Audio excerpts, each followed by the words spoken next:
Բարև ձեզ սիրելի հայրենակիցներ, ողջունում եմ ձեզ Համայնայության մայրաքաղաք Երևանից։ Այսօր դեկտեմբերի 9 է 2025 թվական։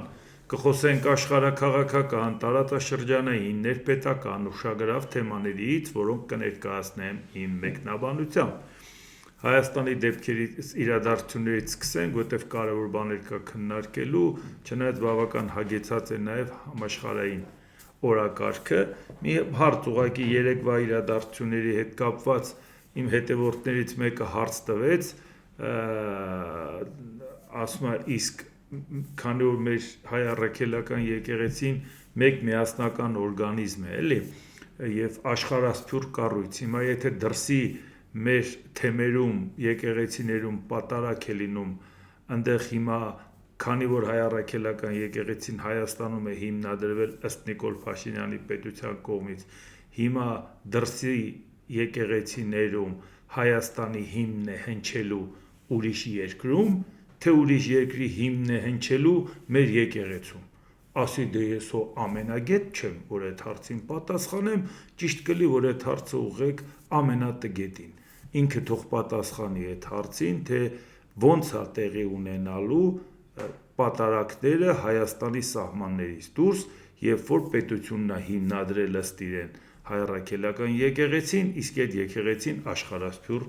կառույց է։ Մի քիչ պատկերացնում եք հանկարծ, եթե տենց բան լինի, դրսում էլ հայկական հիմնը կատարեն, հա,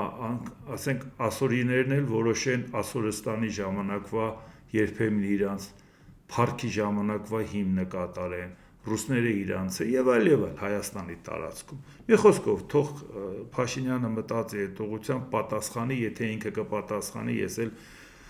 հարց տվողին կպատասխանեմ։ Հիմա վարչապետ Նիկոլ Փաշինյանը դեկտեմբերի 9-ից 10-ին պաշտոնական այցով կգտնվի Գերմանիայի Դաշնային Հանրապետությունում։ Դեկտեմբերի 9-ի վարչապետ Փաշինյանը հանդիպումներ կունենա Գերմանիայի Դաշնության նախագահ Ֆրանկ Վալտեր Շտայնմայերի եւ Գերմանիայի Դաշնային Հանրապետության դաշնային կանցլեր Ֆրիդրիխ Մերցի հետ։ Իհարկե տեղի է ունեցել արդեն Փաշինյանի առանձնազրույցը Գերմանիայի Դաշնային Հանրապետության նախագահ Ֆրանկ Վալտեր Շտայնմայերի հետ։ Իդեպ ֆունկցիոնալ առումով շատ փոքր ֆունկցիա ունի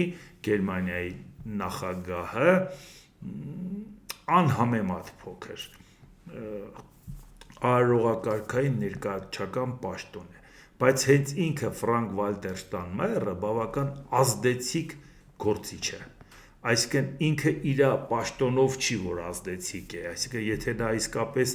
լուրջ հարցերի մեջ ներգրավված լինի, իր հեղինակությունը բավարար է, որ ինչ-որ հարցերի լուծելուն մասնակից լինի, այսինքն նրան չպետք է դիտարկել որպես ուղղակի արարողակարգային մարդ, որովհետև երկու տարբեր ժամկետներով եղել է 8 տարի Գերմանիայի արտաքին գործերի նախարար, 2 տարի էլ եղել է դաշնային փոխկանցլեր, այսինքն ուզեմ ասեմ, նույնիսկ այդ հանդիպումը նենց ձեռի հետ հանդիպում չի, էլի դե գնացել ենք իրանց հետ հանդիպենք, որովհետև շատ կարևոր է Գերմանիան Եվրոպայի անվտանգության համար, շատ կարևոր է Գերմանիան նոր աշխարհակարգի ձևավորման ժամանակ, անհամեմատ կարևոր է, քան կարելի է դա պատկերացնել, ու սա չի կարող լինել, գնացինք այնտեղ, հանդիպեցինք, մի հատ է գնացինք Համբուրգ միջոցառման մասնակցեցինք, եկանք, այս կարգի հանդիպումը դա շանս է, որպեսզի Եվրոպայի հետ նորմալ ձևով աշխատել, որովհետև գրեթե որ չկա, որ մենք չխոսենք, որ Գերմանիան խնդրում են, որպեսզի ինքը ռազմական ծախսերն ավելացնի եւ լիդերություն ստանձնի։ Այն Գերմանիային, որից վախեցած էին, բայց Գերմանիան ունի ամենամեծ բնակչության թիվը Եվրոպայում եւ ամենամեծ համախառն ներքին արդյունքը։ Բավական է նրան ասես զինվի, էլ դեմը չես էլ առնի։ Իսկ դա ինչով է նաև շատ կարևոր։ Եվրոպական եռյակը, որ անգամ Եվրամիության անդամ չի Մեծ Բրիտանիան, մենք գիտենք, թե ինչպիսի դերակատարություն ունի անվտանգային հարցերում Եվրամիության։ Մեծ Բրիտանիա, Ֆրանսիա, Գերմանիա, բայց հաշվի առնելով, որ Ֆրանսիան դա ավանդական երկիր է մեզ համար, Փաշինյանի ու Մակրոնով չի պայմանավորված Ֆրանսիայի հետ բարեկամությունը, բայց մեկ ուրիշ խնդիր կա, 2027 թվականին ավարտվում է ժամկետը Էմանուել Մակրոնի, իսկ հիմա էլ այս վերջի ընտրությունների հետ կապված ստորին պալատի բավական լուրջ խնդիրներ ունեցավ, հազիվ խուսափեց, որ կարողա ցանկանային արտահերտ ընտրություններ, մանավանդ իրանք ստորին պալատի արտահերտ ընտրություն արեցին եւ իրանց վիճակը շատ ավելի վատացավ։ Նույնիսկ եթե հաջողվեց այդ ճգնաժամից խուսափել, միևնույնն է, դերակատարությունը գնալով փոքրանալու է։ Այսինքն պետք է մենք հաշվի առնենք, որ այդ եռյակի մեջ շատ մեծ ջանքեր է գործադրում Էմանուել Մակրոնը, բայց մեզ համար շատ կարևոր է, որ հարաբերություններ ունենանք թե Գերմանիայի հետ, թե Մեծ Բրիտանիայի, որովհետև իրանք բավական ակտիվ ու ագրեսիվ ձևով առաջ են տանում եվրոպական շահերը, բացի դրանից իրանք երկուսն էլ համեմատաբար վերջերս են ընտրվել, այսինքն իրանք լավ գործելու ժամանակն է եւ գործում են բավական համահունչ, ոչ միայն Ֆրանսիայի հետ, այլ նաեւ իրանք այդ երեքով շատ լուրջ դերակատարություն ունեն նոր աշխարհակարգի հետ կապված, այսինքն ու նրանցից որևէ մեկի հետ մտերմանալը կամ հարաբերություն հաստատելը հաստատ ի հաշիվ Ֆրանսիայի չի, հաստատ Ֆրանսիային դեմ չի, որտեղ այդ երեքը միտեղ են, այնպես չի որ Ֆրանսիայից փոխվում ես ուրիշ տեղ ես գնում, եթե դու նրանց հետ հարաբերությունը լավացնես, շարունակական կարող է լինել այդ հարցերը, բայց Գերմանիայի հետ եթե մի բան խոսեցիր, պայմանավորվեցիր, պետք է խոսքի տերը լինես, չես կարող դու խաղեր տաս Շանհայ, չես կարող խաղեր տաս Ռուսաստան, հետո հույս ունենաս, որ Գերմանիային էլ կասես, պրոբլեմ չկա, ես ձեր հետ եմ, ամենալավ Եվրոպայի հետ գիտեք մենք ինչ հարաբերություններ ենք հաստատում, այդ հեքիաթները չի անցնում, մանավանդ մենք տեսնում ենք, թե ինչ ձևով է Ֆրիդրիխ Մերցը ակտիվ ձևով ներգրավված այս process-ների մեջ, նաև ընդդիմանալով նաև Ամերիկայի Միացյալ Նահանգներին Ուկրաինայի հետ կապված հարցերում, այսինքն սա լուրջ խնդիր է, առավել ևս, որ անվտանգային հարցերը դեռ պատվիրակած չի եվրոպական կառույցների, հետո Եվրամիությունը անվտանգային կառույց չունի, դեռ այդ հարցերը լուծում են պետությունները իրանք, այսինքն շատ կարևոր է, որ ազդեցիկ պետությունների հետ նորմալ հարաբերություն ունել եւ դա շարունակական լինի, որ հանկարծ Ֆրանսիայի նախագահի դերակատարության պակասելուց մենք խնդիր չունենանք, բայց մենք սկսի նորմալ առումով քայլել չենք անում դեպի Եվրոպա, ցույց ենք տալիս, որ անում ենք։ Դրա մասին էլ կխոսենք, թե ինչու եմ այդպես ասում։ Արտգործնախարարության մամուլի քարտուղար Անի Բադալյանը հայտնել է, ինչպես արձանագրված է 3 գումարած 3 տարածաշրջանային համագործակցության հարթակի 3-րդ հանդիպման համատեղ կոմունիկեում նախարարական հաջորդ հանդիպման վայրն ու ամսաթիվը կհամաձայնեցվեն դիվանագիտական ուղիներով։ Ընդհանուր ընկալմամբ այս հանդիպումը պետք է անցկացվի Երևանում կամ Բաքվում։ Փոխադարձաբար ընդունելի լուծում գտնելու ուղղությամբ քննարկումները կշարունակվեն։ Պայմանավորվածության լինելու դեպքում պայմանավորվածություն լինելու կտեղեկացնենք, նշել է Անի Բադալյան։ Ինչից է այս հարցը առաջացել, որովհետև երեք Ceyhun Bayramova արտգործնախարար Ադրբեջանի դժգոհում էր, որ իրանք ցանկանում են իրանց մոտ անցնի, բայց Հայաստանը դա մերժել է։ Մենք հիմա նայենք 3 գումարած 3-ից 6 պետությունը Վրաստանը չի մասնակցում, մնաց 5-ը։ 5-ից 3-ում անցել է, մնացել է Հայաստան, Ադրբեջան։ Բայց հարցը նա 2021 թվականին եղել է Մոսկվայում, հետո եղել է 23 թվականին Իրանում, հետո 24 թվականին Թուրքիայում։ 25 թվականին ոնց որ ինչպես տեսնում եք չեն հասցնում, այսինքն net չի որ ամեն տարին մեկը։ Նշանակում է տեղափոխվելու է 26 թվական, 26 թվական տեղափոխվելու ժամանակ արդեն Հայաստանը եթե շահագրգռված առաջ իր մոտ անցնի, զուտ ընտրություններից առաջ։ Այդ պարզ է, բայց հիմա կտեսնենք երբ անցնում, մանավանդ որ այս կառույցը մեզ համար առանձնապես որևէ նշանակություն չունի, մերոնք են համառորեն ցանկանում դրան դերակատարություն տալ, բայց իրականում դա մեր համար մեր խնդիրները լուծող կառույց չի, ինչքան էլ փորձեն ասեն, մենք պետք է ռեգիոնալ քաղաքականություն վարենք։ Այս աշխարհում ռեգիոնալ քաղաքականություն վարել այս բարդ իրավիճակներում ուղղակի միամտություն է, առավել երբ որ ռեգիոնում տես պետություն չկա, որի շահերը քոնի հետ համընկնում է։ Իսկ հիմա նայենք ինչ սպառնալից հայտարարություն է տարածել Ադրբեջանի արտգործնախարարությունը, որը վերաբերվում է Հայաստանի մերձեցմանը Եվրամիությանը, այսինքն ինքը բացատրում է, որ Հայաստանը խաղաղություն չի ուզում, Հայաստանը շեղվել է եւ այլ եւ այլ։ Այդ ինչ բարոյական իրավունքով Ադրբեջանը կարող է մեզ տես մեղադրանքներ ներկայացնի։ Ով է նրանց բերանը լեզու դրել։ Չլինի Փաշինյանը, երբ որ բալանսավորված քաղաքականություն ավարում, բոլորին հայ է ասում։ Այդ ընթացքում էլ Ադրբեջանի անունից ասма խաղաղություն են բերել, Ադրբեջանն էլ ասма, բա որ ինձանից է կախված քո խաղաղությունը, ես ինչ խաղեր ես տալի Եվրամիության հետ։ Այն դեպքում որ գիտենք, որ իրականում խաղեր է տալի, բայց նույնիսկ այդ խաղեր տալու թղթեր ստորագրելը անգամ Ադրբեջանին դուր չի գալի եւ ուղղակի սպառնալից ասма դու ես շեղվում։ Հիմա հասկանանք կետ առ կետ ինչին է վերաբերում եւ ով պետք է սրան արձագանքի ու ասի լավ ենք անում, մենք մեր գործերն ենք անում մեր գործընկերների հետ։ Այսինքն Ադրբեջանը սահմանափակում է Հայաստանի գործողությունը։ Եթե դու Ադրբեջանի ասածը բանի տեղ չես դնում, լավ ես անում, վաղը մյուս օրը ոնց ես մեզ ապացուցելու, որ Ադրբեջանի անունից խաղաղություն ես բերել։ Ոնց։ Այդ մարդն ասում է դու չես բերել խաղաղություն եւ ինքը պահանջներ է ներկայացնում։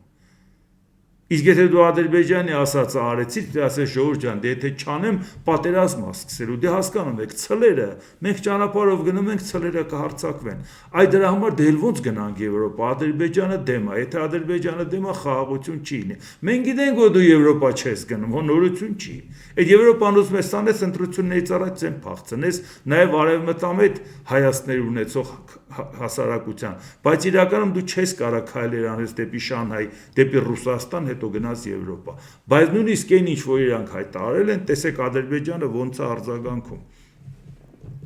Եվրամիություն Հայաստան գործընկերության ռազմավարական օրակարգը, որը ստորագրվել է Եվրոպական միության եւ Հայաստանի միջև գործընկերության խորհրդի 6-րդ նիստից հետո 2025 թվականի դեկտեմբերի 2-ին Բրյուսելում լուրջ մտահոգություններ է առաջացնում մի շարք հարցերի առաջնահերթությունների շարքում, ներառման վերաբերյալ, որոնք խեղաթյուրում են հետ հակամարտական շրջանի իրականությունը եւ ընդհանուր առմամբ հակասում են Ադրբեջանի եւ Հայաստանի միջև խաղաղության օրակարգին։ Ոնց, փաստորեն խաղաղության օրակարգին հակասում են, Հայաստանը բան է ստորագրել, բա որ Եվրոպայում գնացել է Արարատ Միրզոյանը բաներ է ստորագրում, հայտարարություններ է անում, ասում է ժողովուրդ ջան, ես իրարից խաբար չեք, Փաշինյանը գնում է Շանհայ, Միրզոյանը գնում է Եվրամիություն, դուք չգիտեք ինչ եք անում։ Հիմա հերթով նայենք Փաստաթղթի ներածական մասում եւ մի շարք այլ բաժիններում կամավոր կերպով Հայաստան տեղափոխված հայկական ծագում ունեցող բնակիչներին, որոնք մերժել էին Ադրբեջանի կողմից ներկայացված վերաինտեգրման ծրագիրը, Ադրբեջանի ռազմական գործողությունների հետևանքով տեղահանված Ղարաբաղցի հայեր արտահայտության օգտագործումը, ինչպես նաև այս հարցը Եվրամիության եւ Հայաստանի միջև գործընկերության առաջնահերթություններից մեկը սահմանելը եւ այս կատեգորիայի մարդկանց փախստականներն անվանելն Ադրբեջանի նկատմամբ կողմնակալության հստակ դրսևորում է։ Ինչ իրավունքով է Ալիևը նման հարցում Հայաստանին մեղադրում, որտեղ Եվրամիությունն է նրանց փախստական համարում եւ ճիշտ է համարում, բայց էթնիկ զտում է տեղի ունեցել։ Բա Փաշինյանը կանգնում ասում է մենք ոնց ենք մտել 91 թվից այդ տարածքը ադրբեջանիների, ինչ գործ ուներ մեր զինվորը այնտեղ։ Մենք օկուպանտ ենք, որ մտել ենք։ Արցախը թոգ էր մեր վզին։ Էթնիկ զտումս որն է, այդ մարդիկ վեր են կացել եկել են, քաղաքացիություն չեն ընդունել եկել են Հայաստան, նրանց հարցը համարում ենք փագած, նրանք հետ գնալ չպետք է գնան, եւ բնական է, որ այդքանից հետո Ադրբեջանն ասում է, այդքանը որ ինձ խոստացել ես Ղազագրի տեսքով, բա ոնց ես կանգնում Եվրամիության հետ sense բան պայմանավորում։ Այն ինչ որ Եվրամիության հետ քննարկվել է, այդ ճիշտ է, բայց ինքը արդեն ուրիշ բան ալիևեն ասել։ Ավելին փաստաթղթի այն բաժնում, որը նվիրված է Եվրամիության տարածաշրջանում կարգավորման գործընթացներին, հնարավոր ներդրմանը միջազգային դատարանի բոլոր համապատասխան որոշումների լիարժեք, արագ եւ արդյունավետ իրականացման աջակցելու վերաբերյալ դրույթի ներառումը հստակորեն ենթադրում է Հայաստանի կողմից Ադրբեջանի դեմ ներկայացված պահանջները։ Այսինքն դատական պահանջները, որ բնական է, որ պետք է Հայաստանը ներկայացված է, բանորություն չի։ Այդ հայցերը կան, չէ։ Նշվում է, որ օրակարգում երրորդ կողմի հարցի ներառումը, որն անմիջականորեն վերաբերում է Ադրբեջանին եւ Հայաստանի եւ ունի զուտ երկկողմանի բնույթ, ոչ միայն լիովին անտրամաբանական է, այլև հաշվի չի առնում Ադրբեջանի սեփական իրավական պահանջների առկայությունը Հայաստանի նկատմամբ, որտեվ Ադրբեջանը ասում էր, որ Հայաստանը 150 միլիարդ դոլար պետք է փող տա, որտեվ Հայաստանը օկուպացրել է Ադրբեջանի տարածքը, այդքան տարի օգտագործել է այդ հանքերը, այդ ամեն ինչը եւ այլ, անդառնալի վնաս հասցրել, որտեվ Հայաստանն է իր վրա վերցրել, որ ինքը օկուպանտ է։ Հետո էլ դրանից հետո ասում էր, դե լավ, մենք մեր հայցերը որ հետ վերցնենք, Ադրբեջանն էլ կվերցնի, բայց Ադրբեջանը չէր վերցնում, որտեվ ընդամենը վերջերս էր, խաղաղության գործընթացի մեջ էինք, այն մարտ ամսին էր դեռ պայմանավորված, որ արդեն վերջ բոլոր կետերը համաձայնեցված է, համարենք չէինք հասել Վաշինգտոն ստորագրելու, բայց արդեն բոլոր կետերը համաձայնեցված են, բայց դա չէր խանգարում, չէ որ այդ կետերի մեջ գրած էր փոխադարձաբար հայցերից հրաժարվել, Ադրբեջանը կանգներ Ստամբուլում, կանգներ իսլամական համագործակցության կազմակերպության ժամանակ ինքը հայց ներկայացներ եւ դատապարտեր Հայաստանին, որ 300,000-ը պետք է վերադառնա, որ 150 միլիարդ փող պետք է Հայաստանը տա, բայց այդ դեպքում բայց Հայաստանը չասեց, ընկեր ջան, ես ինչ ես անում, մենք իրար այդ բան ենք խոսում, դու ինչ ես անում, ոչ միայն Ադրբեջանը ինչ չասեց նաեւ 57 անդամ ոչ մի երկրի, որոնց հետ նորմալ հարաբերություններ շարունակեց պահպանել, դա եւ Էմիրատներն էր, եւ Պաղեստինն էր, որսկի պետություն չի, բայց նրան անդամ է, եւ Իրանը վերջերս ում հետ որ հանդիպել են իսլամական պետությունների, ոչ մեկին չասեց, բա դուք մեր դեմ ինչ եք sense բան ընդունել։ Հայաստանը ընդհանրապես շատ նորմալ ընդունեց, որ դա պետք է լինի։ Հիմա էլ Ադրբեջանն ասում է, բա եթե ձեր հայցերը կա, բա մեր հայցը։ Իսկ մենք ասել ենք, որ մենք օկուպանտ ենք, բացի Փաշինյանը եւ նրա վարչակազմը որևէ մեկը ընդունել է, որ մենք օկուպանտ ենք, մենք մշտապես բացատրել ենք, որ Հայաստանը իրավասու էր եւ իրավազորության շրջանակներում էր պաշտպանել Արցախի անվտանգությունը, որտեվ այդ հարձակումը, որ Ադրբեջանը ունեցել է, այդ ժամանակ գործող օրենսդրության եւ գործող համապատասխան որոշումների արդյունքում մենք գիտեինք, որ իրավազորության սահմաններում մեր հանձնառու ենք, որպեսզի օգնենք Արցախին։ Այդ հետո Փաշինյանն եկավ ու հետադարձ հայացք գցեց, ասեց դուք այդ ժամանակ իրավունք չունեիք, բայց այն ժամանակ Փաշինյանը չկար։ Շարունակենք հիմա։ Հաշվի առնելով Վաշինգտոնում Ադրբեջանի, ԱՄՆ եւ Հայաստանի ղեկավարների մասնակցությամբ նախաստորագրված խաղաղության համաձայնագիրը ներառում է այս պահանջների կարգավորման վերաբերյալ կետ, այս հարցի բարձրացումը Եվրամիություն Հայաստան փաստաթղթում հակասում է խաղաղության գործընթացին եւ լուրջ հարցեր է առաջացնում հայկական կողմի հայտարարված մտադրությունների վերաբերյալ։ Հիմա մի հատ հարց է ծագում։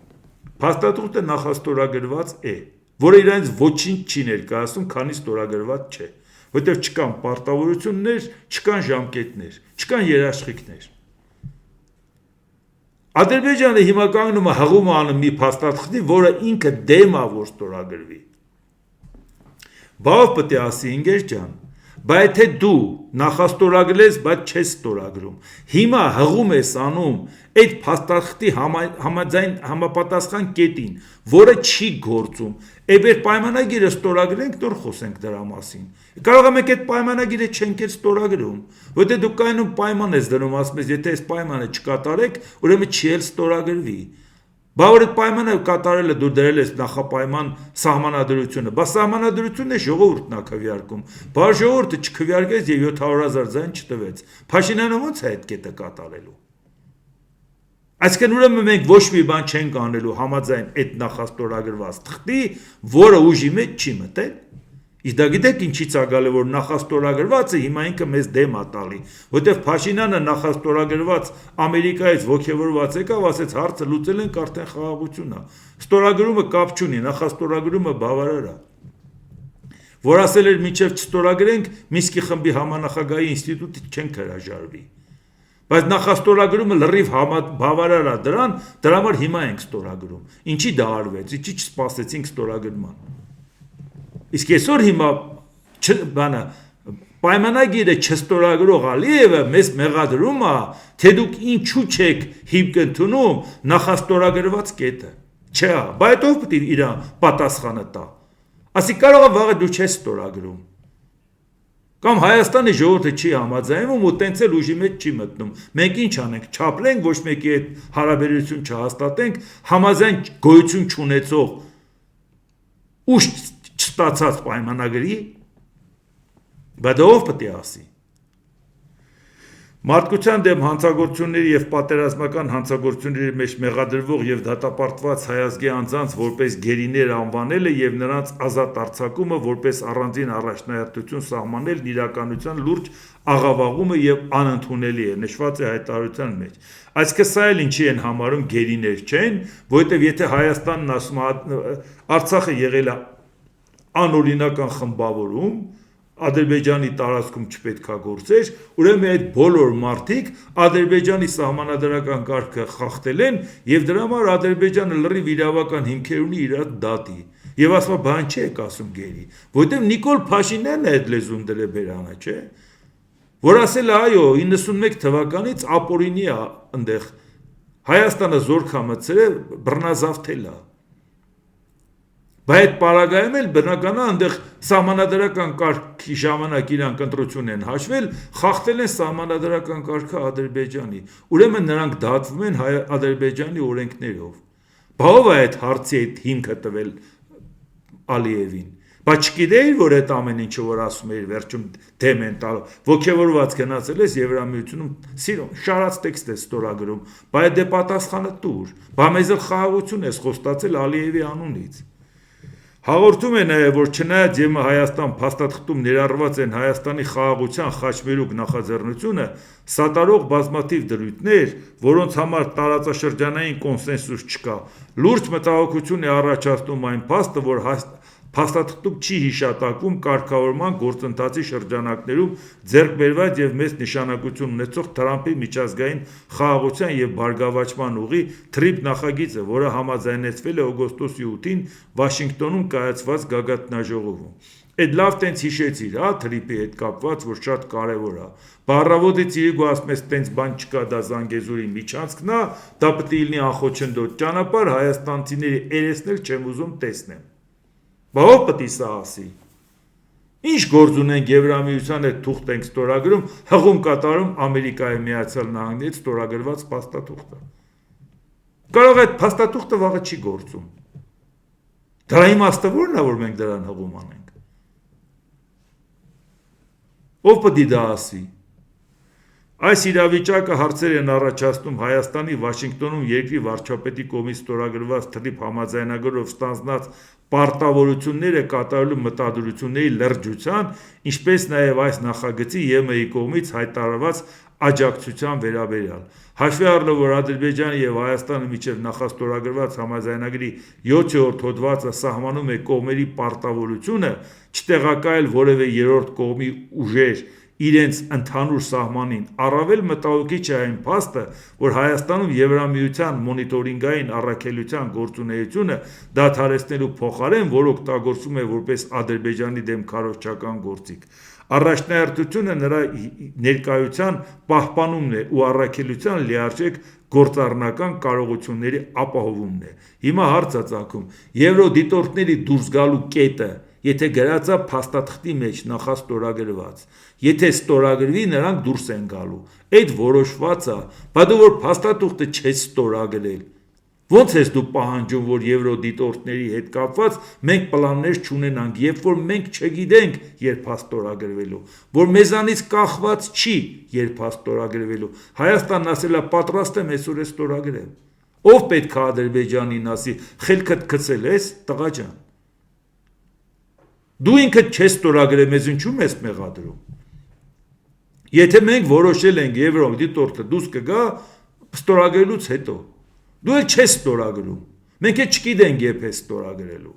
Մենք էլ չգիտենք քո պահանջը կարող ենք կատարել, թե չէ, որտեղ դա կախված չի Փաշինյանից, դա կախված է ժողովրդից, դա կախված է հանրաքվեից։ Ու դա եթե տեղի չունենա, ինչա տեղի ունենալու։ Պատերազմ է սկսելու, շանտաժ է անելու, հարցը ուրիշ ձևով է լուծելու, մենք չգիտենք դա։ Ինչ ենք, երկիրը կանգնացնում ենք, որ քուշահերը սպասարկենք, այն դեպքում, երբ որ թուղթել չէ ստորագրել, բայց դա ումից ենք սպասում, որ ասի։ Ես հուշում եմ, ինչ որ ի վիճակի եմ, որ հենց հիմա նկատել եմ ու ձեզ ասում եմ։ Ասում եմ ոչ միայն ձեզ, այլ բոլորին, ով որ լսում է, չէ։ Իշխանությունից էլ են լսում, ընդդիմությունից էլ են լսում, լրագրողներ էլ են լսում։ Նշված առաջնահերթություններից բացի ռազմական և պաշտպանական հարցերի վրա կենտրոնացումը ծառայում է Հայաստանի ռազմականացմանը։ Չմոռանանք ասենք, որ Ադրբեջանը իր բյուջեով հերիք ռազմական ծախսերն ավելացրել էր, հիմա նորից կետ է մտցրել և ավելացրել է ռազմական ծախսերը։ Նույնիսկ ավելացրած ռազմական ծախսերում նորից փոփոխություն է կատարել բյուջեի մեջ և ռազմական ծախսը ավելացրել։ Էս այդ Ադրբեջանն է մեզ մեղադրում, Բա պետք է ասի, բա դու ինչ ես անում հիմա։ Իսկ մենք ասում ենք, չէ, մեր մոտ արդեն խաղաղություն է, պետք է ռազմական ծախսերը կրճատել, համահունչ քայլեր անենք մեր խաղաղության օրակարգին։ Հիմա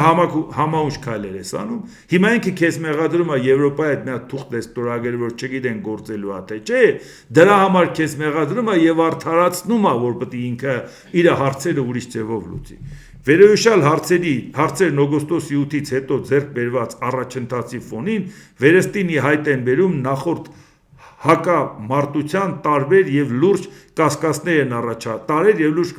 են առաջացնում Հայաստանի մտադրությունների վերաբերյալ։ Մենք ակնկալում ենք, որ Հայաստանը եւ Եվրամիությունը կոնկրետ քայլեր կձեռնարկեն այս անցանկալի դրույթները լուծելու համար, որոնք չեն արտացոլում ներկայիս իրականությունը։ Մեր կողմից մենք կշարունակենք ուշադիր հետևել իրավիճակին եւ անհրաժեշտ եզրակացություններ անել, ասվում է հայտարարության մեջ։ Հիմա հասկացանք ժողովրդյան, ում անունից էր խաղաղություն խոստացած, ինչ խաղեր են տալիս Եվրոպայի հետ, որ իրականում գիտենք չեն անելու։ Եվ մեկ էլ գիտենք, որ հիմա Ադրբեջանն ասում է, այսքան պարտավորությունները, որ ստանձնել ես, այս ինչ խաղեր ես տալի։ Հիմա թող բացատրեն, մենք էլ տեսնենք, թե ոնց են բացատրում, ոնց են Ադրբեջանին տեղը դնում, երբ որ մեզ ասում են խաղաղություն ենք բերել, հանկարծ չխոսակ, եթե դուք խոսում եք, կասկածի տակ եք դնում Ադրբեջանի խաղաղության նկրտումները, ուրեմն նշանակում է դուք պատերազմ եք ուզում։ Հիմա հասկացաք, ով ինչ է ուզում։ Ադրբեջանն Հայաստանին է մեղադրում, որ դուք եք շեղվել խաղաղության օրակարգից։ Պարզ չի։ Որևէ մեկի հայտարարություն չի, արտգործնախարարության պաշտոնական հայտարարությունն է։ Հուսանք, որ Հայաստանը կկարողանա փարատի կասկածները, որ Ադրբեջանի հետ չի կարելի ինչ որ պայմանավորվել ենք, համարենք, որ 1000 տարով խաղաղություն է բերած, ինչ 1000 տարի, մի օր է անցել վերջի հայտարարությունից։ Այս հայտարարությունից ու նրա նախորդ ասածից։ Հիմա նայենք աշխարհում ինչ է կատարվում։ ԱՄՆ նախագահ Դոնալդ Տրամպը հայտարարել է. Եվրոպան պետք է շատ զգույշ լինի, մենք ուզում ենք Եվրոպային պահել որպես Եվրոպա, Եվրոպան վատ ճանապարհով է գնում եւ մենք չենք ուզում, որ Եվրոպան այդքան շատ փոխվի։ Տրամպն ընդգծել է, որ Միացյալ Նահանգները ձգտում է Ուկրաինայի հակամարտության կարգավորմանը մարդասիրական պատճառներով եւ ցանկանում է վերջ դնել հակամարտության մարդկային կորուստներին։ ԱՄՆ-ն այլևս գումար չի ծախսի Ուկրաինայի աջակցության համար, Բայդենն Ուկրաինային տվել է $350 միլիարդ եւ գիտեք, ես դրանց ինչ տվեցի, ոչինչ հայտարարել է Տրամպը։ Բա որ ոչինչ չես տվել, մուննա թտում համարա։ Նախ Տրամպը Բայդենը 350 միլիարդ չի տվել, 100 միլիարդ է տվել, նվեր, դու եկել ես 100 միլիարդի դիմաց 500 միլիարդ հետ ես վերցրել։ Այն դեպքում, երբ որ դու ոչինչ չես տվել, զենքն է տալու համար ծախում ես։ Որ այդ զենքը տանեն Ուկրաինայում օգտագործեն, որտեղ այդ զենքը մեկը մոդեռնիֆիկացիայի խնդիր ունես, դրա համար քեզ պետքա որ անգամ վաճառես, փողն էլ գա, իմանաս թե ուրիշ ինչ ես անում։ Եվ ասենք, այս ամեն ինչի մեջ ի՞նչն է, ասի Եվրոպան շեղվել է, ինչի՞ց է շեղվել։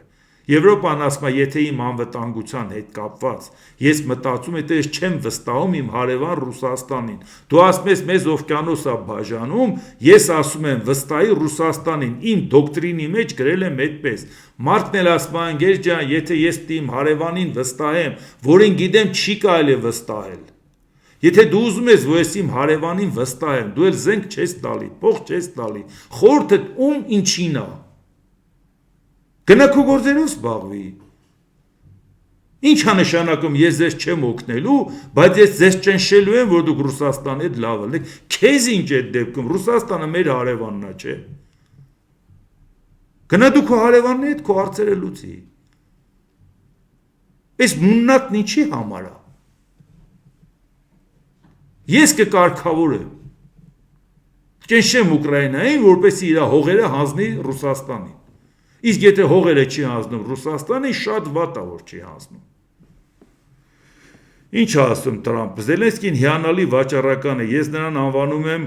PT բառնում, որը շոու բիզնեսի պատմության մեջ ամենաականավոր դեմքերից մեկն էր։ Նա կարող էր ցանկացած պահի վաճառել ցանկացած ապրանք։ Բառնում ասում էր, որ կարևոր չէ ապրանքը աշխատում է թե ոչ, այդպիսով Զելենսկին նման է բառնումին, նա համոզեց խարդախ Ջո Բայդենին, որ իրեն $300 միլիարդ տա, եւ տեսեք, թե ինչ պատահեց նրա երկրի հետ, 25%-ը անհետացավ, նշել է Թրամփը։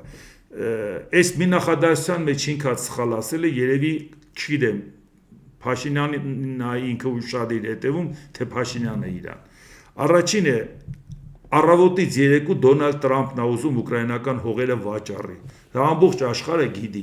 Դոնալդ Տրամփը, որ մարդեր ուղարկի Ուկրաինայի ընդդիմության հետ խոսա, որպեսի տապալի Զելենսկուն այն առաջի հանդիպումից հետո, որ դժգոհ էր մնացել։ Դոնալդ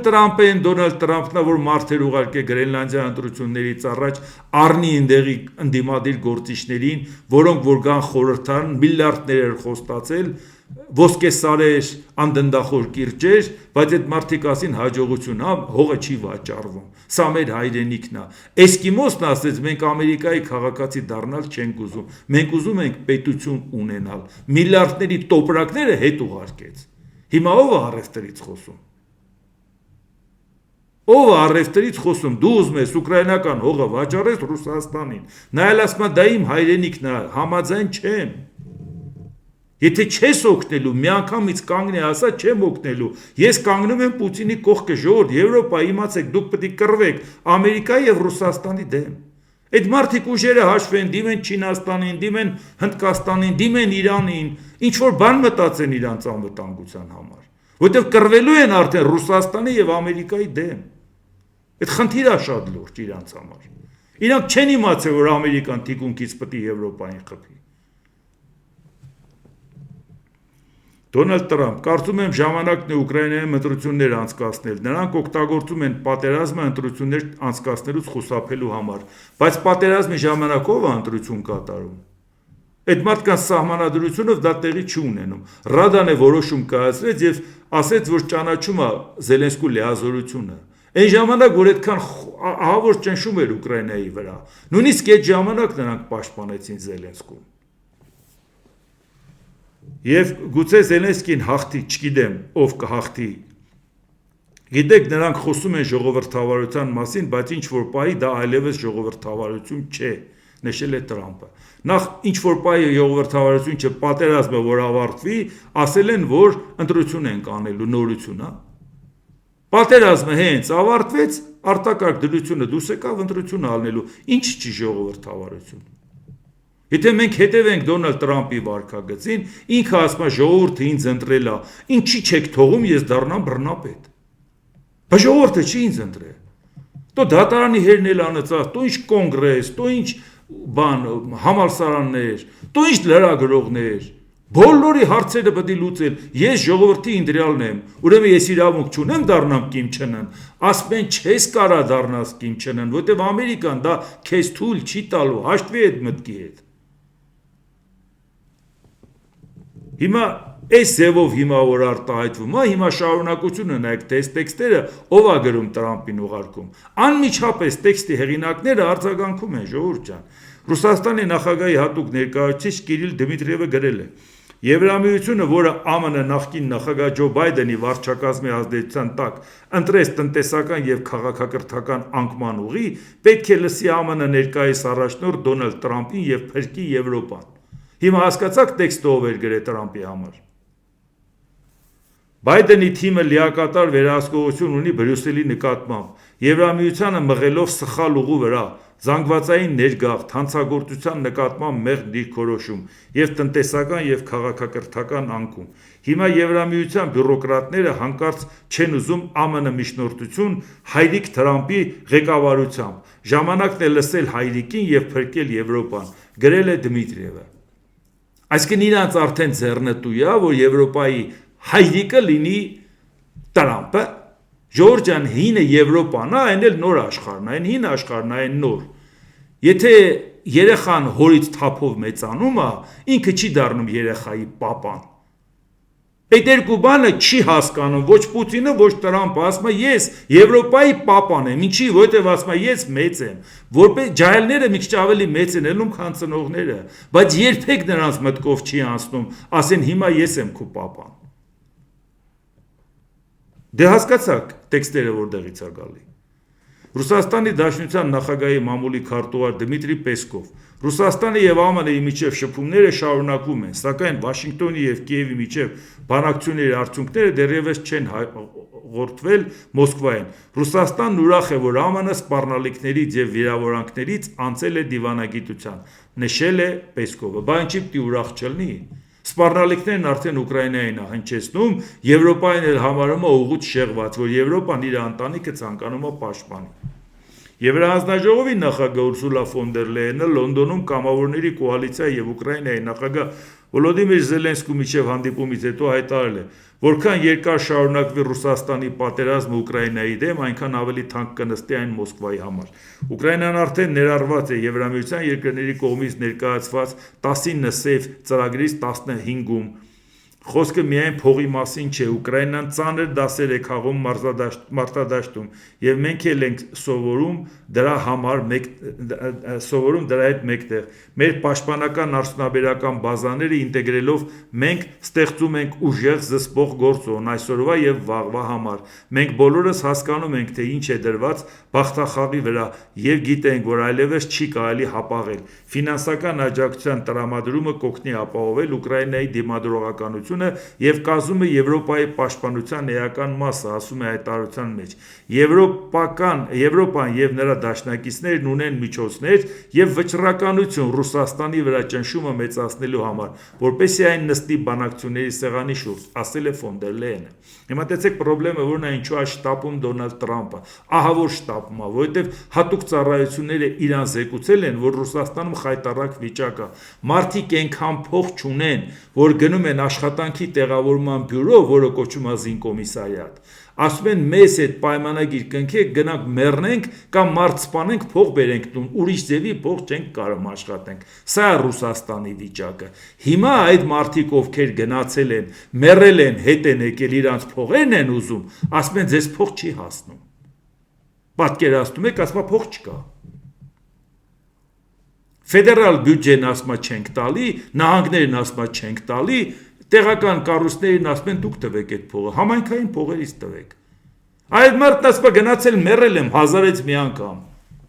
Ձեր համար եմ մեռել ու Պուտինի համար, ասում է Պուտինին համար մեռել ես, հասկացանք, փողը չենք տալի։ Եթե պետությունը հասել է նրան, որ մարդը այնքան փող չունի, հաց ուտելու համար մարդ հասպանում կամ ինքը մեռնում է, որ ընտանիքին փող տան։ Եթե այդ պետությունը ի վիճակի չի անգամ այդ մարդասպանի փողը տա, դա արդեն հասել է վերջին։ Դիկտատուրան պահելու այդ գործիքը ինքը էլ չի կարող պահի։ Դուք հասկանում եք ինչի է Տրամպը շտապում։ Տրամպը շտապում է, որովհետև այդ ամեն ինչը ջրի երես է դուրս գալու, չէ։ Բայց ինքը ո՞նց է փրկելու Պուտինին։ Դրա համար ինքը հիմա ցայտնոտի մեջ է։ Շուտ արեք, մի բան կնքեք, մի բան արեք, պատերազմը կանգնացրեք, չի կարող փողերը տա։ Տները խոստացել չի տալի, տված տները հետ են վերցնում, այդ ամեն ինչը դուք չեք իմանում, հա։ Երևանում ես իմանում եմ, դուք չեք իմանում։ Եվրամիության արտաքին քաղաքականության եւ անվտանգության հարցերով բարձր ներկայացուցիչ Կայա Կալասը հայտարարել է. Եվրոպական հանձնաժողովին անհրաժեշտ է ավելի լայն լիազորություններ պաշտպանության հարցերում, այս ինչի մասին որ ասում էի, որոնք ներկայումս մնում է ազգային բացառիկ իրավունք։ Մենք հենց նոր ունեցանք Եվրամիության պաշտպանության նախարարների հանդիպում եւ ես իսկապես ուզում եմ ավելի շատ նման հանդիպումներ ունենալ, քանի որ նրանք պետք է փոխեն իրենց մտածելակերպը ազգային մոտեցումից անցնեն եվրոպականին։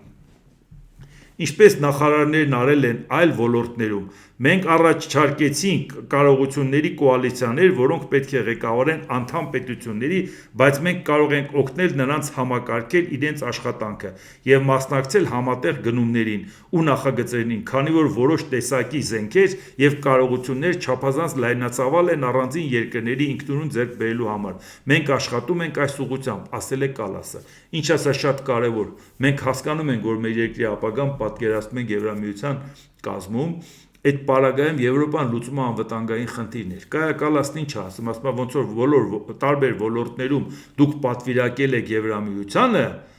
հիմա էլ այս հարցում էլ պետք է անեք, բայց հարց է ծագում, տարբեր ոլորտներում պատվիրակել են, որովհետև Եվրամիությունը տնտեսական միավոր է։ Դրա համար են պատվիրակել, պաշտպանական կառույց չի, այդ դրամ էլ պաշտպանականը չեն պատվիրակել։ Իսկ հիմա կայակալասն ասում է, տեսնում եք, չէ, ընդհանուր եվրոպական անվտանգային քաղաքականություն ենք լուծում։ Եկեք բոլորով հավաքվենք, մեկտեղենք մեր ուժերը, բյուջեները մեկտեղենք, գնումները կատարենք միասնական, ամեն մեկս մեր քաշով կարողանանք ընդհանուր ծախսով այդ ամեն խնդիրը լուծենք։ Այսինքն Եվրոպան ընդհանրապես այս մի քանի նախադասության մեջ ներկայացրեց որակական փոփոխության մասին։ Այն ինչ որ մեզ վաղը շատ հետաքրքրելու է, որովհետև գործընկեր լինել Եվրոմիության հետ նշանակում է գործընկեր լինել նաև անվտանգային խնդիր լուծել։ Մանավանդ որ անվտանգային խնդիրը տեսնում եք ինչքան հեղեղուկ է Ադրբեջանի հետ կապված եւ տեսնում եք որ Ամերիկայի Միացյալ Նահանգները մեզ անվտանգային երաշխիքներ չեն տվել։ Այնտեղ որտեղ Տրամպը պատերազմը դադարացրել, այնտեղ պատերազմները շարունակում են։ Գնալով Տրամպի դիրքերը թուլանալու են, հետո լինքը չի ընտրվելու։ Արդյունքում մենք ինչ ենք անելու։ Ո՞վ է մեր անվտանգությունը երաշխավորելու։ Այն դեպքում, երբ որ այսօր Հայաստանին են մեղադրում, թե դու ես շեղվել խաղաղության օրակարգից։ Մենք տեսնում ենք, չէ, պատճառ են ման գալի։ Հիմա այս պարագայում դուք տեսնում եք, թե ինչքան կարևոր է այդ ամեն ինչը։ Դրա համար մենք առաջիկայում էլ շատ պարտադիր գրեթե օր չի այնքան բանը հավաքվում, ստիպված ամեն անգամ ասում հասցնեմ խոսեմ, նորից էլի թողնում եմ հաջորդ օրը, չեմ ուզում ձեզ շատ հոգնեցնեմ, բայց թե Հայաստանի շուրջ, թե տարածաշրջանում, թե աշխարհում շատ բաներ է կատարում, որ ամեն օր պետք է մենք ուշադիր հետևենք, մանավանդ տեսնում եք Արչևում